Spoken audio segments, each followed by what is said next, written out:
Varicose veins కి సరైన చికిత్స కోసం సంప్రదించండి ఎవిస్ హాస్పిటల్. నమస్కారం. మాఘపురాణం 17వ రోజు పారాయణలోకి వచ్చాం. కప్ప రూపాన్ని వదిలిన మునికన్యక లాంటి స్వరూపంలో ఉన్న ఆమె తన కథని గౌతమ మహర్షికి తెలియజేస్తుంది. ఈ కథని మనము వశిష్ఠ మహర్షి ద్వారా దిలీప మహారాజు వింటున్న కథగా చెప్పుకుంటున్నాము. అయితే ఈ అమ్మాయి ఏం చెప్తుందట ఆ స్త్రీ, ఓ మహర్షి, మాది గోదావరి నదీ తీరాన ఉన్న ఒక కుగ్రామం. నా తండ్రి పేరు హరిశర్మ, నా పేరు మంజుల. మాది సద్బ్రాహ్మణ వంశం. మా నాన్న సదాచార సంపన్నుడు. నన్ను కావేరీ నదీ తీరం నందున్న జ్ఞానానందుడు అనే వానికి ఇచ్చి పెళ్లి చేశాడు. నా భర్త వేదాంగ కోవిదుడు, మహాజ్ఞాని. పెళ్లి కాగానే నన్ను అత్తవారింటికి పంపించారు. మా కాపురం 3 పువ్వులు 6 కాయలుగా సుఖంగా గడిచిపోతోంది. ఇంతలో మాఘమాసం ప్రవేశించింది. అంతటి నా భర్త మంజుల మాఘమాసం ప్రవేశించింది.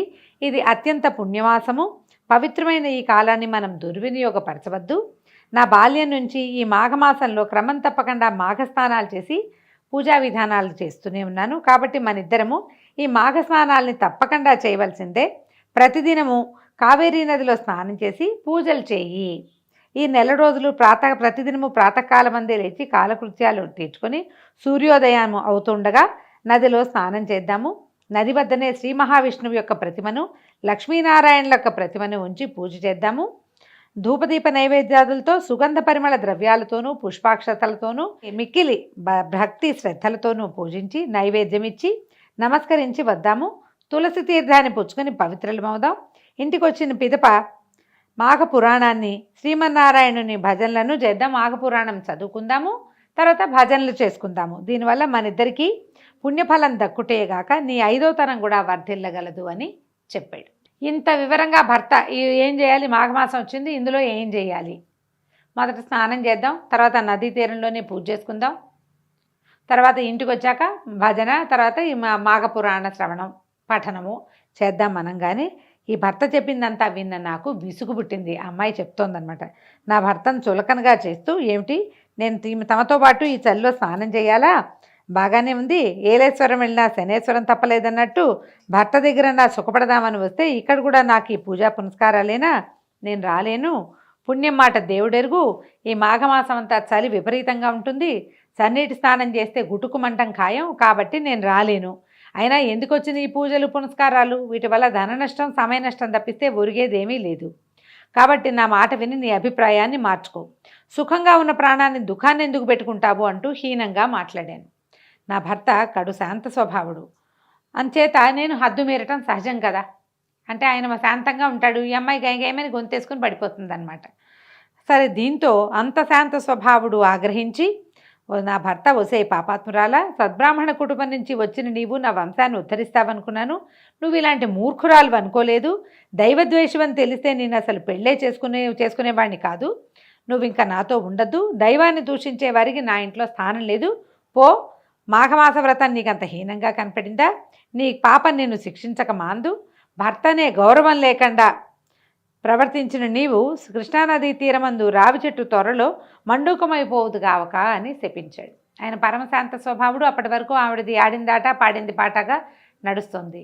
ఏదైనా పూజా పునస్కారము అనగానే ఈ మొత్తానికి ఎందుకు చేయాలి, నేను చేయను, నువ్వు కూడా చేయొద్దు అనేసరికల్లా అంత శాంత స్వభావుడు తిరగబడిపోయి, నువ్వు పోయి కప్పగా పడుండు, నువ్వు మనిషిగా ఉండడానికి నీకు అర్హత లేదని తిట్టేశాడు. తిట్టంగానే నా భర్త శాపం నన్ను భయపెట్టింది.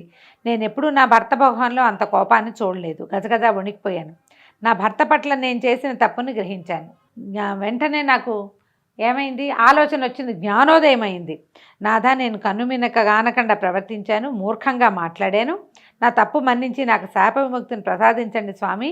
నేను పశ్చాత్తాపంతో పరితపించిపోతున్నాను కనుక నా యందు దయించి మరలా మిమ్మల్ని ఎట్లా కలుసుకోగలను సెలవియ్యండి. అంటే ఇప్పుడు కప్ప అయిపోయింది, ఎంతకాలం ఇలా జీవించాలి, మళ్ళీ భర్తను ఎప్పుడు చేరతాను అని ఏడ్చి పరిపరి విధాలుగా నా భర్తని ప్రార్థించాను. కొంతసేపటికి శాంతించిన నా భర్త, మంజుల, శాపాన్ని వెనక్కి తీసుకోవడం సాధ్యపడదు కనుక శాప విమోచనానికి మార్గం చెప్తాను విను. ఉత్తముడైన గౌతమ మహర్షి తన శిష్యగణంతో పుణ్యతీర్థాలలో స్నానమాచరిస్తూ కొంతకాలానికి మాఘమాసంలో కృష్ణానదీ తీరాన్ని చేరుతారు.